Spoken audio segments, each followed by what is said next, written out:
amplio, supongo que es mucho más fácil romper el hielo, ¿verdad? De infinidad de... Bueno, pues lo rompo yo. Entonces, vale, ha dicho que el crecimiento va a mejorar más o menos en la comunidad. Soy. Ah, sí, que ahora estamos viviendo, digamos, del turismo. ¿Qué otras alternativas, pongamos que España, nos va a estallar en la cara, qué otras alternativas económicas podría darse? Es una pregunta de máster. Eso es una cuestión que no se puede resolver tan sencilla. Yo no estoy diciendo... La has dejado así como un poquito abierto, sí, pero no veo la solución, ¿no? Yo lo que estoy diciendo no es tanto como que no podamos apoyarnos en el turismo, que hoy en día sería absurdo tirar por la borda 40 años de desarrollo turístico en estas islas, sino lo que estoy diciendo es que no podemos seguir creciendo turísticamente. Por eso sería paralizarlo y buscar otras alternativas. ¿Cuáles? Paralizar en ser. Primero sacarle más jugo al turismo que tenemos en la actualidad. Hubo un intento que se realizó para reconducir los edificios obsoletos turísticos en edificios de mayor calidad para tener mayor rendimiento, pero es evidente que aquí lo que vale es el ocupar el territorio, llenarlo de edificaciones turísticas y venderlo y salir corriendo para otro lado donde se pueda realizar, ¿no? Entonces, creo, y esta es una opinión particular, evidentemente habrá quien diga que en todo lo contrario, que hay que seguir creciendo, pero creo que lo que hay que hacer es paralizar por completo el desarrollo turístico, pero hacerlo, estoy hablando, hacerlo. Coger los sectores en suelo urbanizable y hacer una moratoria en condiciones absolutas y general en todas las Islas Canarias. Y dentro de esa moratoria entran también la ley de las Islas Verdes, que no olvidemos que hay una ley específica para La Palma, La Gomera y Tenerife que permite en toda clase de suelo rústico establecer villas turísticas con piscina incorporada y pasando por un procedimiento bastante sencillo. Eso lo que ocurre es que al final va llenando el territorio de edificaciones sueltas y luego tienen que ir los ayuntamientos a prestarle los servicios de recogida de basura, de acceso en condiciones, para evitar que se formen aglomeraciones en lo que eran pistas de tierra que se convierten en calles, etcétera, etcétera, etcétera. Sin embargo, el Hierro, La Gomera y sobre todo La Palma se han convertido en islas lloronas, donde están continuamente pidiendo un tipo de desarrollo de este calibre como el que están realizando. Eso no significa que no estén pidiendo también campos de golf y hoteles de lujo como también están planteando. Lo quieren todo. Y luego están diciendo que ellos no quieren ser como Tenerife y como Gran Canaria, sino solamente islas menores, con otro trato sostenible, ambiental y ecológico, ¿no? Otra de las tantas falsedades que nos han metido. El desarrollo que se está realizando en las islas menores es brutal también, en este caso. Entonces, alternativas al turismo, muy difícil en estas islas, muy complicado. Nos hemos especializado en esa materia y eso ha permitido que vengan miles de personas del exterior a vivir de los puestos de trabajo que crea ese desarrollo y eso es lo que tenemos. Por otro lado, también genera un problema muy grave esta situación, gravísimo, y que parece que los planificadores no lo han entendido. Es que no se puede seguir creciendo el desarrollo turístico sin pensar que la gente que va a prestar los servicios a ese desarrollo turístico tiene que vivir en algún lado. Las condiciones en las que está viviendo la gente en el sur, en estas islas, que ya no es el sur, ya es el norte y a todos lados, son condiciones miserables. Viviendo 4 o 5 personas en habitaciones para poder mantener un nivel de coste que no pueden encontrar en ningún lado. Y luego tienen que ir de la medianía alta, que es donde pueden encontrar a alguien que alquile una casa que no la tenga dedicada a vivienda vacacional, coger una guagua a las 5 o a las 4 de la mañana para poder llegar a Deje y servir en los distintos hoteles donde están prestando su servicio. Esta situación es insostenible también por completo, pero seguimos pensando que podemos dedicar todas las viviendas a viviendas vacacionales y que aquí no pasa nada. Ese problema nos estalla en la cara, ya nos está estallando en la cara también. Y sobre todo a nuestros hijos. Sobre todo a nuestros hijos que cuando empiecen a vivir aquí van a decir, pero si es que no hay vivienda pública y no hay vivienda privada. O se van a vivir en un hotel o se quedan en casa de papá hasta los 60 años. No hay otra manera. Por una parte, el tema de las viviendas vacacionales, que lo dejaste caer, que cuando hablas de las islas menores, y aquí se está dando también todas esas propiedades y todas esas construcciones que se levantaron de forma irregular, ahora se han convertido en viviendas vacacionales. Y ahora todo, y si ya no estás hablando solo de un planeamiento desordenado por parte de grandes infraestructuras hoteleras, sino que estamos hablando de que esas pequeñas, es decir, que ahora todos queremos vivir del turismo y todos los que tenemos una segunda vivienda, o todos los que tienen una segunda vivienda quieren explotarla de forma particular por su cuenta y riesgo, es decir, lo que supone que ahí entran ya intereses económicos, que es lo que son varias cosas. Y con respecto al sur, a lo que planteabas de que no hay alojamientos para cubrir la demanda de la gente que trabaja en el sector turístico, es que no tenemos que irnos más lejos que lo que está pasando en Ibiza, en Baleares, en Mallorca. Es decir, está llegando al punto donde hay gente que presta servicios públicos viviendo en coches, es decir, que, y aquí no sé si está pasando, pero que llegaremos a eso porque lo estamos viendo. Sí, deberíamos adelantarnos. Es que es increíble, se construyen edificaciones ilegales, muchas de ellas en suelo rústico sin contar con ningún tipo de autorización. Legalizar una vivienda es más barato que edificarla con papeles. Esto es un dato muy curioso también, cuando debería ser todo lo contrario. Si usted quiere legalizar su vivienda ahora va a tener que pasar un calvario de documentos. Pues no, cuando hacen las cuentas sale más barato que pedir permiso. Por lo tanto, seguimos instruyendo que la legalidad y ilegalidad continúan. Pero dos, si usted ha construido sin ningún tipo de autorización, impidiendo luego la ordenación, porque cuando te encuentras con edificaciones ilegales, cuando vas a ordenar y planificar, es sumamente complejo realizarlo. Tienes que torcer las calles, no puedes evitarlas, te encuentras con un montón de problemas. Soy consciente absolutamente de eso. Y encima que usted ha construido ilegal, que ha tenido que venir el ayuntamiento a dotarle de servicio y prestarle todo, encima usted dedica su casa a vivienda vacacional. Vamos, negocio perfecto, ha sido perfecto. Y esto está ocurriendo también en la realidad. Con lo cual nadie quiere meterle mano al tema de las viviendas vacacionales porque es impopular absolutamente, porque quita votos en todos lados, pero lo cierto es que habría que establecer algún tipo de límite a viviendas vacacionales, que son muchas de ellas una cutrada impresentable, pero que sin embargo están establecidas como viviendas vacacionales, sacando un rendimiento brutal al asunto en unas condiciones desfavorables por completo en el territorio. No quiero acaparar el debate, pero esta era una pregunta para Héctor, la última que hago. No sé si habrás oído el tema de la gentrificación verde, el plan verde que va a haber en la refinería en el 2030, que quieren hacer una especie de urbanización de lujo en lo que era la antigua refinería. Y lo llaman la gentrificación verde. ¿Se lo podrías explicar? Si sabes algo, has oído hablar, has oído comentarios sobre que quieren hacer una zona privilegiada en las afueras de Santa Cruz para gente de una adquisición, y todos los barrios colindantes que va a haber, de gente trabajadora, va a ser como una especie de mundo invisible que no van a poder tener acceso a esa zona de lujo que se va a hacer en la antigua refinería. Y la planificación, vamos, está para el año 2030, dicen. Con vistas también a un hotel y aparte mucha vivienda y vamos, ¿no? Si has oído hablar algo de... Sí, he oído hablar del tema. De hecho, creo que es interesante porque esa zona, Cabo Llano, ha sido históricamente, cuando estudias la historia de Santa Cruz, ha sido una zona marginada. O sea, fue la zona donde estuvieron los hospitales de la gente que tenía epidemias de los barcos. Después fue una zona de la refinería y de las actividades que se consideraban residuales para la ciudad, muchas veces vinculadas al puerto. Y es curioso que ahora, después de 5 siglos, recupere una función vinculada al espacio urbano, aunque en estas características que yo hablaría de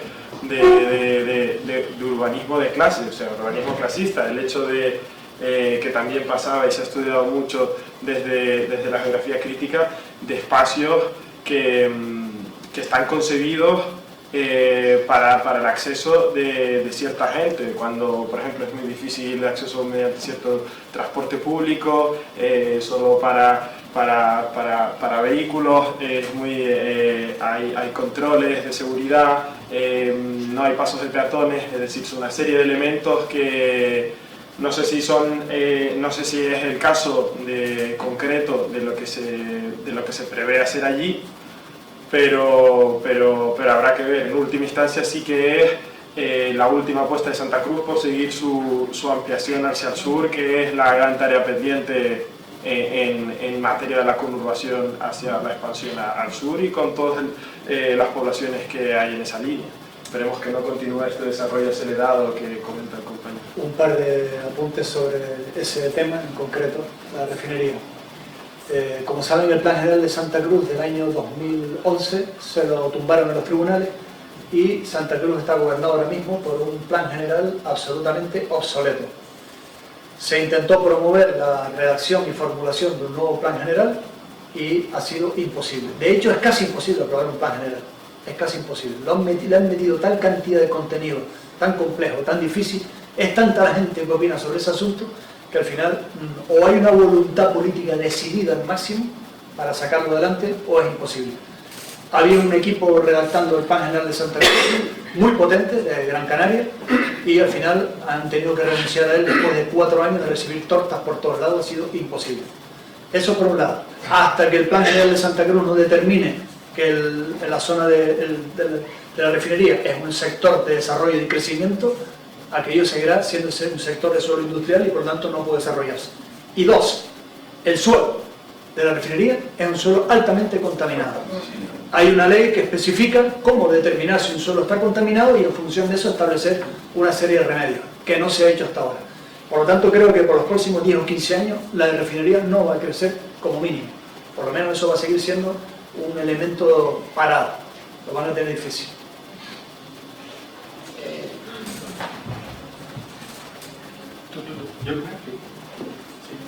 Bueno, gracias a ambos por las intervenciones. Para un peninsular que no quiere ser godo, han sido dos intervenciones con mucho realismo y con una perspectiva que soy también historiador, con lo cual Barro para mi casa solo la puede dar la perspectiva histórica. Esta dosis de realismo, vamos a pensar que no desesperanzador el realismo.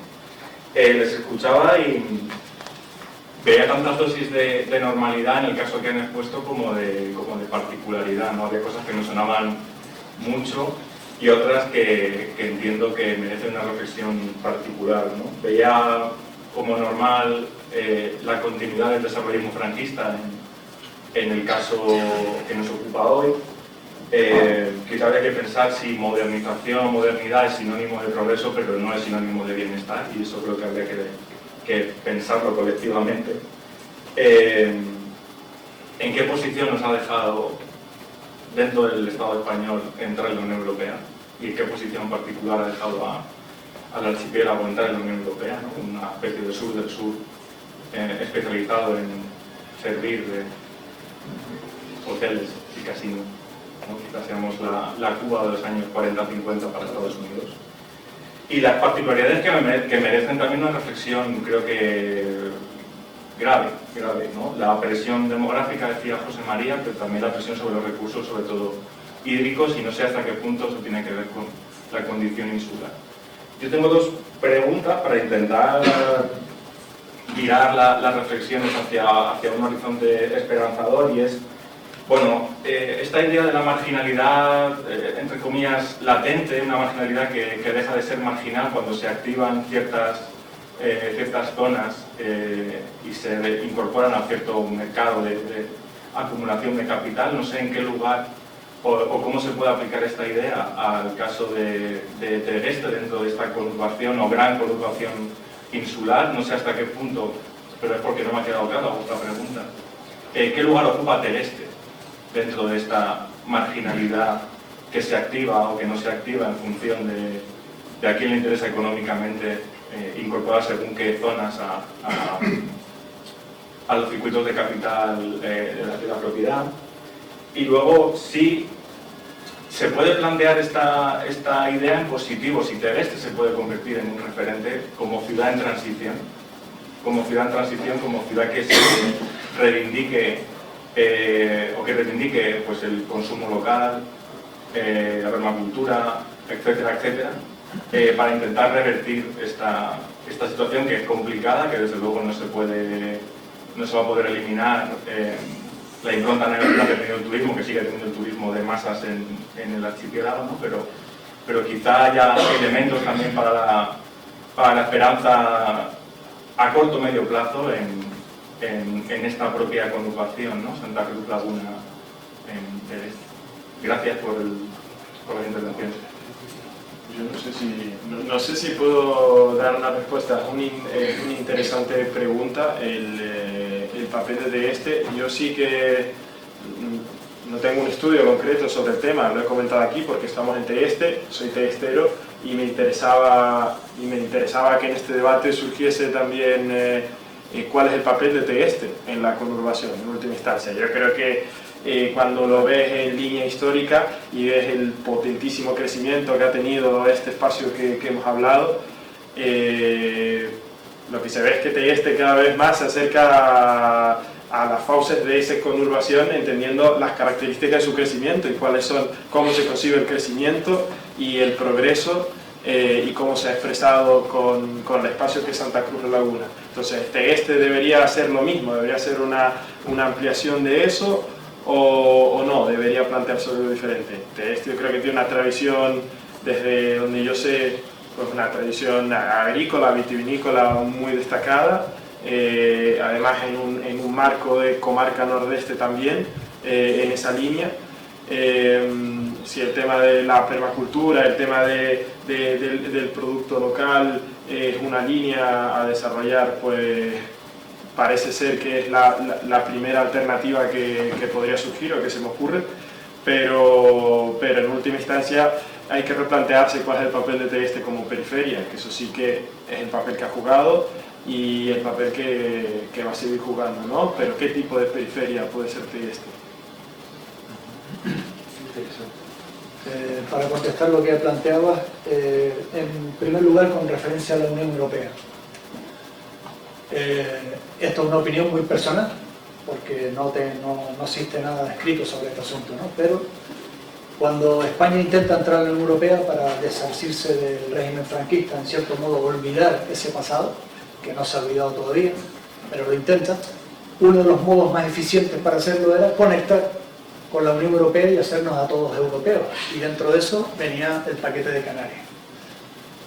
Era muy difícil en aquel entonces, y se puede determinar así, entrar a formar parte de la Unión Europea con algún condicionante, y menos un condicionante colonial, como eran estas islas, que venían siempre al apéndice del desarrollo de la península.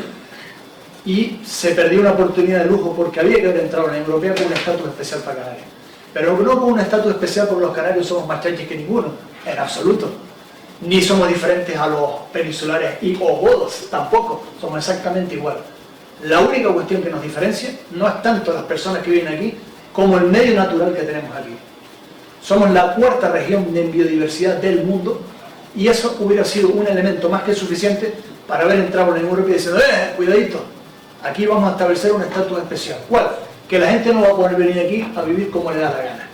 Esto significa que los europeos no van a poder llegar aquí y comprar, que la gente de todo el mundo no puede llegar aquí y desarrollar esto, y que el desarrollo en estas islas es un desarrollo que tiene que ir básicamente acompasado a sus recursos naturales. Nada de esto ocurrió, entramos en la Unión Europea, nos inundaron con miles de millones de euros para el desarrollo de grandes infraestructuras y de aquellos barros, estos lodos. Y esta es la actualidad que tenemos. Lo que dice el compañero, creo que Tegueste no sabe muy bien cuál es su rumbo. Lleva gobernado 30 años por un grupo de gente que no sabe qué es Tegueste ni lo que quiere Tegueste.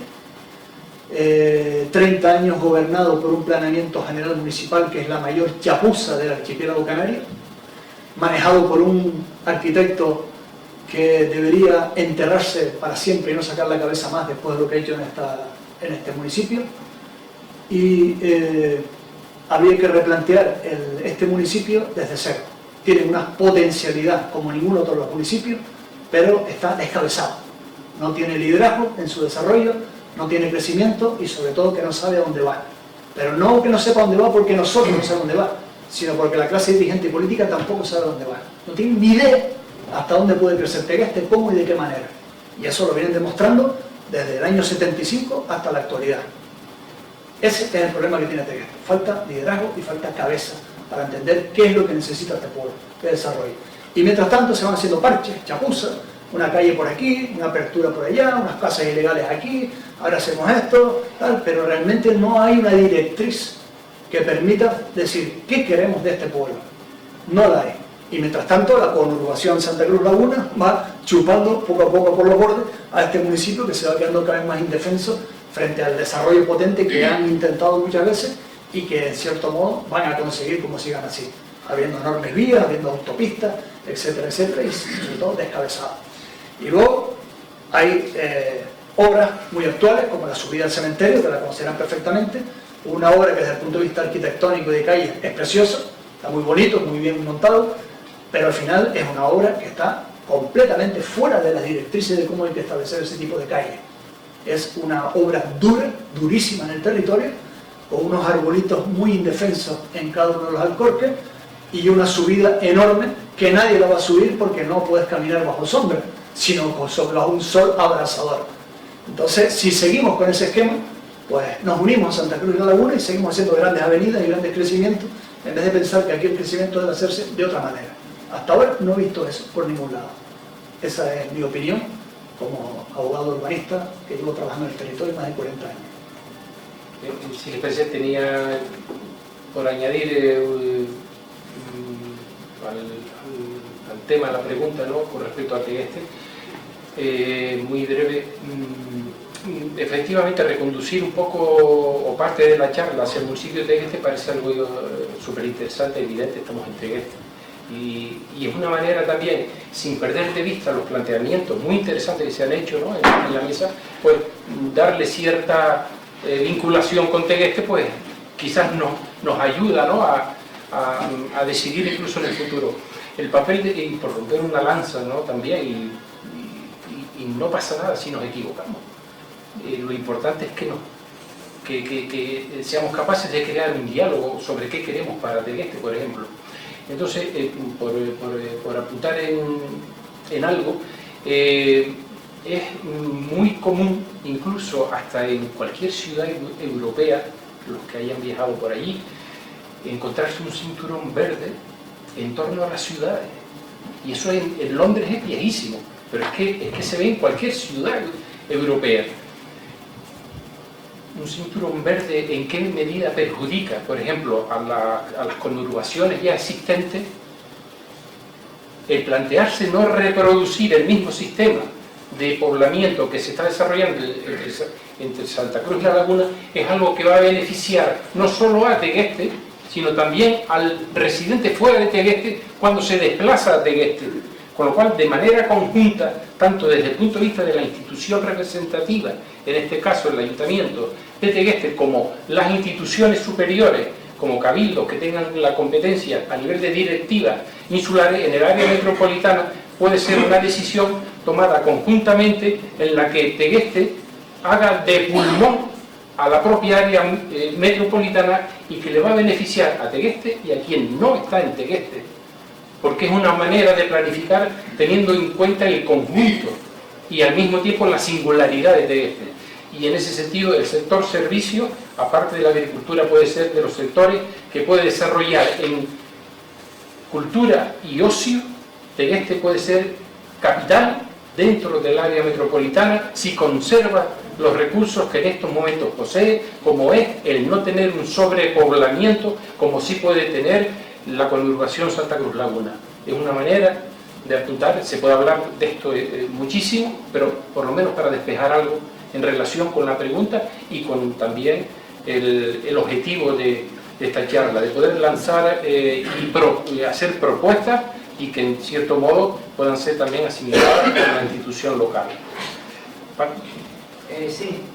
Buenas tardes a los ponentes. La verdad es que a mí personalmente son cuestiones que me interesan muchísimo, ¿no? Al margen de mis posicionamientos personales, políticos, ideológicos, el tema del urbanismo, del desarrollo. Quisiera poner un poco el foco en el tema de la movilidad, porque yo creo que el diagnóstico más o menos lo tenemos claro, ¿no?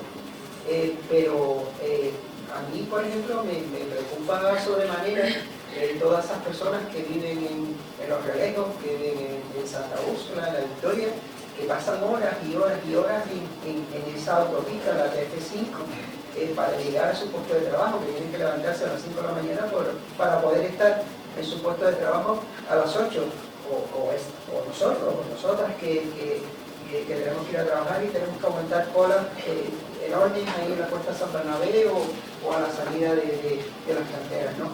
Entonces, otra pregunta de nota, otra pregunta de tesis, ¿qué soluciones desde unos posicionamientos ecosostenibles podemos tener para estos problemas tan graves de movilidad que tenemos en la isla? Que el coche prácticamente se está comiendo todo, ¿no? Entonces, yo sé la respuesta no es fácil, pero qué salida ecosostenible podemos tener para estas cuestiones que están generando pues, unos problemas de salud, unos problemas de displacer, unos problemas bastante serios, ¿no?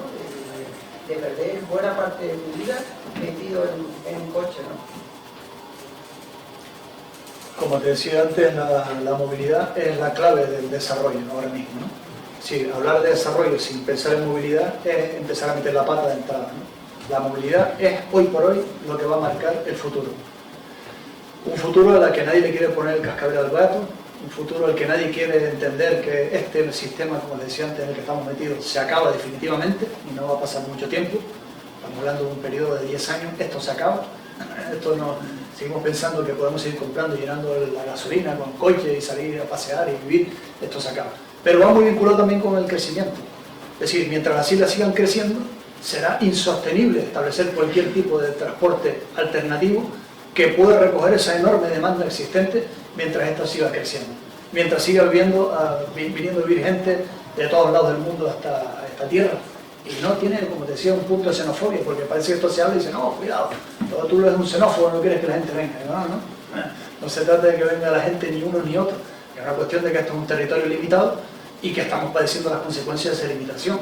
Y que tampoco es único de Canarias, está ocurriendo prácticamente en el mundo entero. Somos 8.000 millones de personas recientemente, según los datos últimos de la ONU, y parece que dentro de 50 años, en el 2050, seremos 10.000 millones, con lo cual tenemos que irnos apretando cada vez más. Pero ¿qué es lo que está claro? Es que si no asumimos que este sistema en el que estamos metidos es un sistema caduco, obsoleto y que va a terminar, no tenemos un punto de partida del que empezar a hablar. Seguimos todos pensando de que el transporte público es una cosa que hay que hacer, pero todos salimos de nuestra casa con el coche. Entonces, habría que tomar decisiones que nadie se atreve a tomarlas. Hay un estudio hecho, ¿cómo se ha frenado? Algo en el sentido de lo que puede ser ciudad-isla, Santa Cruz, isla, a modo de la poligriega, ciudad-estado.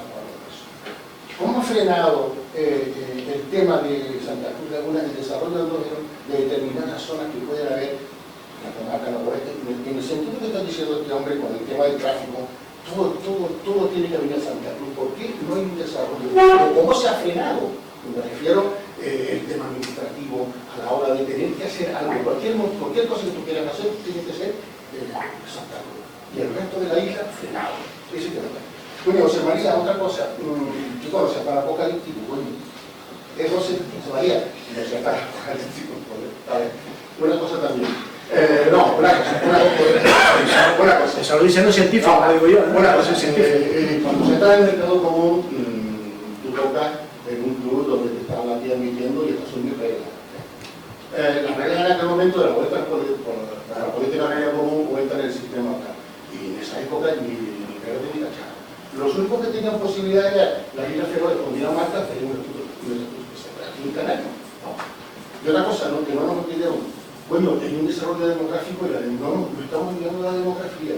Hay una cantidad de población muy fuerte para una capacidad muy suficiente en esta isla como para coger esa zona.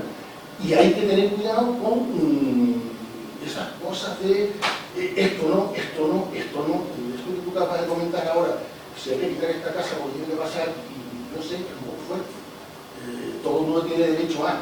El tema del parajuste urbanístico, es verdad, pero después te encuentras al lado de ese todo el mundo viene, que no tengo derecho a fabricar de forma ilegal. No estoy justificando la ilegalidad, por cierto, trabajé en eso y tenía que se denuncia. Pero hay un aspecto subjetivo de la mente que hay que tener cuidado, no digo yo, un poco así como. No sé. Vale, voy primero con la pregunta que comentas. Claro, el tema es que la forma de organización de los espacios territoriales en los últimos milenios siempre ha sido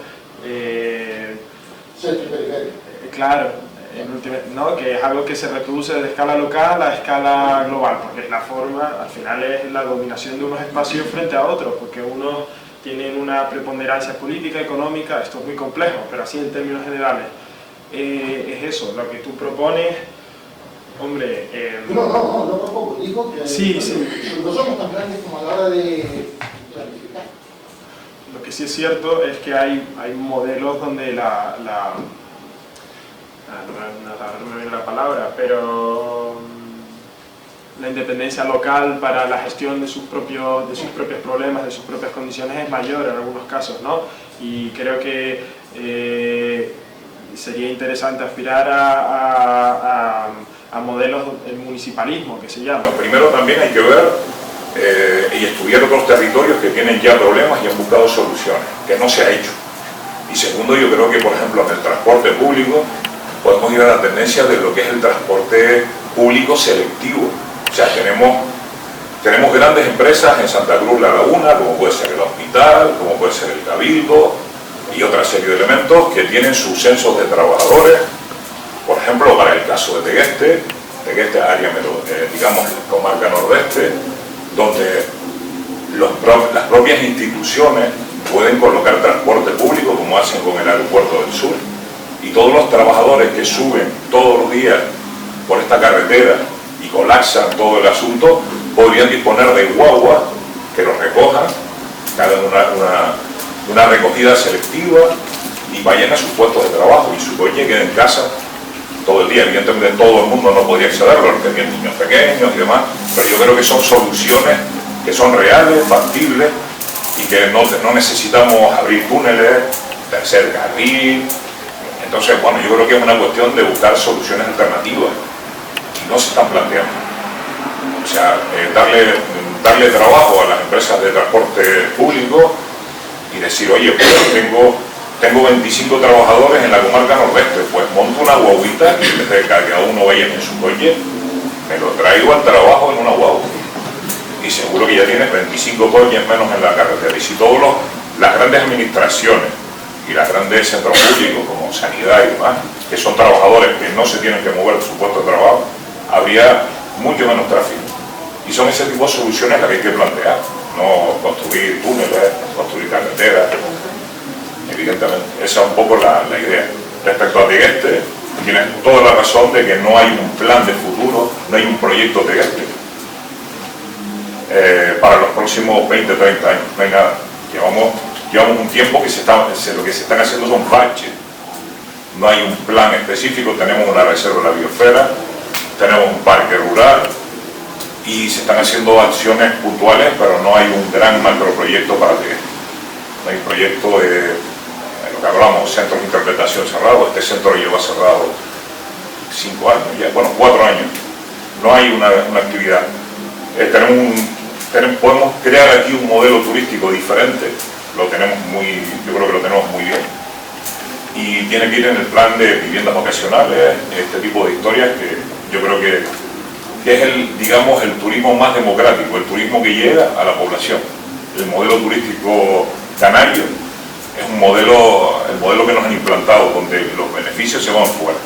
Y para mí el modelo vivienda vacacional, el modelo es el reparto de los beneficios más democrático, ¿no? Yo creo que el futuro tiene que ir por ahí, ir eliminando esos grandes hoteles, aunque sea muy complicado, pero es la democracia de los beneficios del turismo. Por eso tenemos esos focos de pobreza. Bueno, podría seguir hablando muchísimo, pero bueno, esa es un poco una serie de pequeñas pinceladas.